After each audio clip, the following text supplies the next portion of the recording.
Assalamualaikum warahmatullahi wabarakatuh. Perkenalkan, saya Nursyifa Karimah dari program studi akuntansi dengan NIM 202101020002. Saya akan menjabarkan tentang laporan saldo laba. Pertama-tama, salam hormat untuk dosen pengampu mata kuliah pengantar akuntansi, Ibu Ratna Mutumanikam, SE, MAK, yang merupakan lulusan S1 dari kampus Sekolah Tinggi Ilmu Ekonomi Kasih Bangsa dan lulusan S2 Magister Akuntansi di Universitas Trisakti. Laporan saldo laba.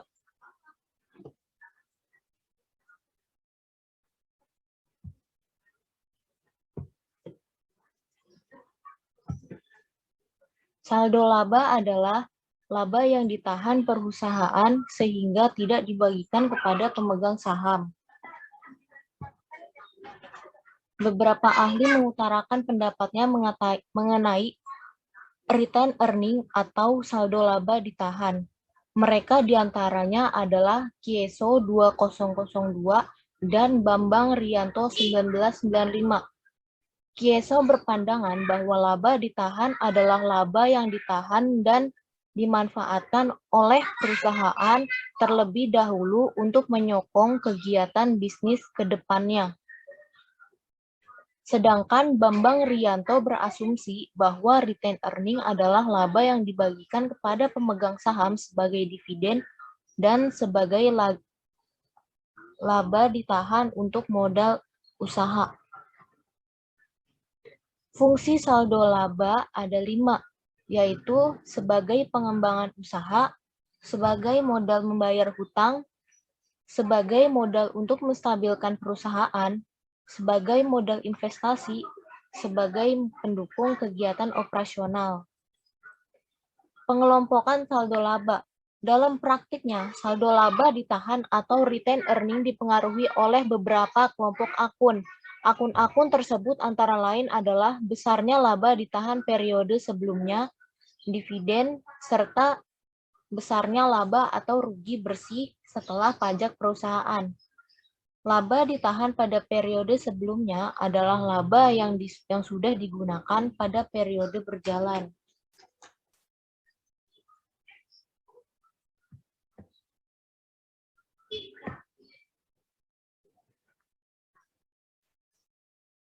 Ada 5 alasan dasar yang mendukung aktivitas tersebut, yang mana menjadi fungsi utama dari laba ditahan, yaitu 1. Sebagai pengembangan usaha. Laba ditahan akan digunakan sebagai modal atau capital expenditure untuk berbelanja keperluan usaha. Yang kedua, sebagai modal membayar hutang.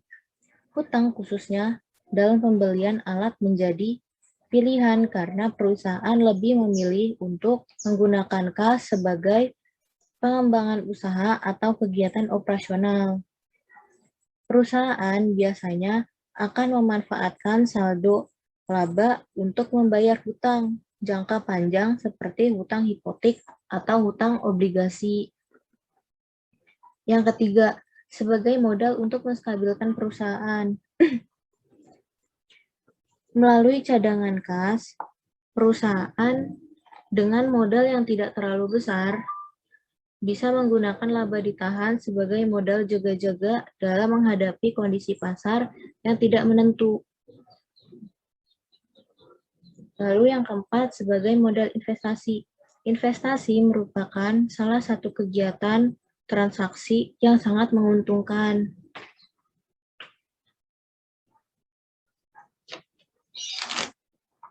Dan mampu mengembangkan kas perusahaan.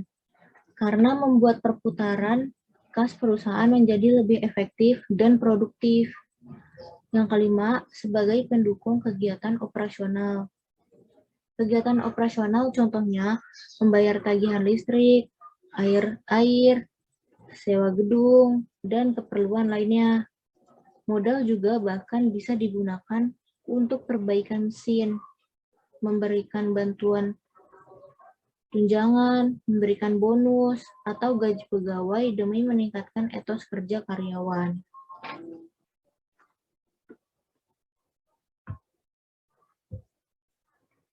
Pengelompokan saldo laba. Dalam praktiknya, saldo laba ditahan atau retain. Pengelompokan saldo laba. Dalam praktiknya, saldo laba ditahan atau retain earning dipengaruhi oleh beberapa kelompok akun. Akun-akun tersebut antara lain adalah besarnya laba ditahan periode sebelumnya, dividen, serta besarnya laba atau rugi bersih setelah pajak perusahaan. Laba ditahan pada periode sebelumnya adalah laba yang sudah digunakan pada periode berjalan. Saldo laba hanya dipengaruhi oleh laba atau rugi bersih dan dividen. Saldo laba akan bertambah apabila perusahaan membukukan laba bersih dan berkurang apabila rugi bersih. Saldo laba akan berkurang apabila perusahaan menetapkan pembagian dividen kepada pemegang usaha. Laba ditahan periode sebelumnya tersebut akan dijumlahkan dengan laba atau rugi bersih setelah pajak perusahaan. Hasilnya kemudian dikurangi dividen atau besarnya laba bersih yang hendak dibagikan kepada pemegang saham. Dividen dapat berupa saham atau tunai yang mana besarannya ditentukan oleh kebijakan dividen perusahaan yang ditetapkan pada Rapat Umum Pemegang Saham atau RUPS. Melalui 3 akun tersebut, laba ditahan atau retain earning pada periode berjalan dapat diketahui. Laporan saldo laba ditahan pada tahun berjalan akan selalu mengandung ketiga akun di atas. Bila ditransformasikan ke dalam rumus, maka laba ditahan sama dengan saldo laba ditahan sebelumnya ditambah laba atau rugi bersih dikurang dividen.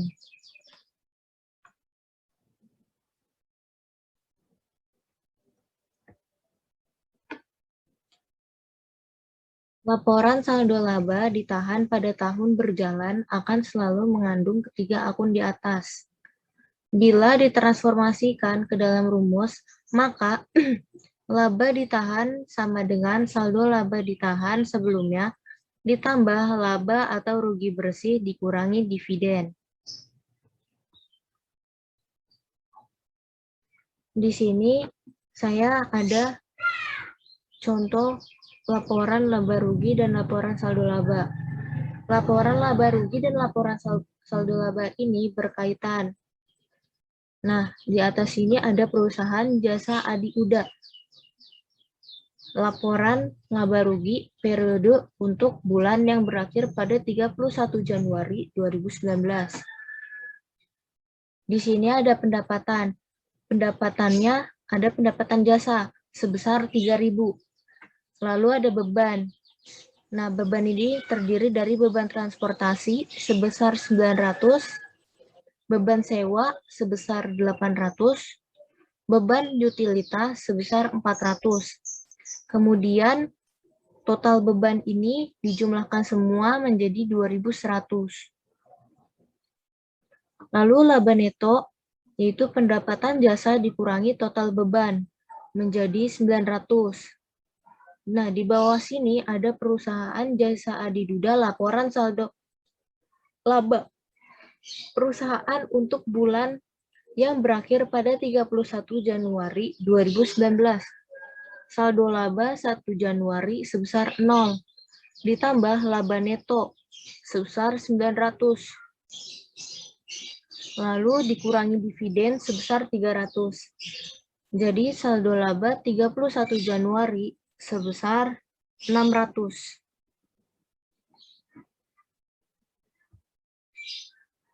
Sekian dan terima kasih. Wassalamualaikum warahmatullahi wabarakatuh.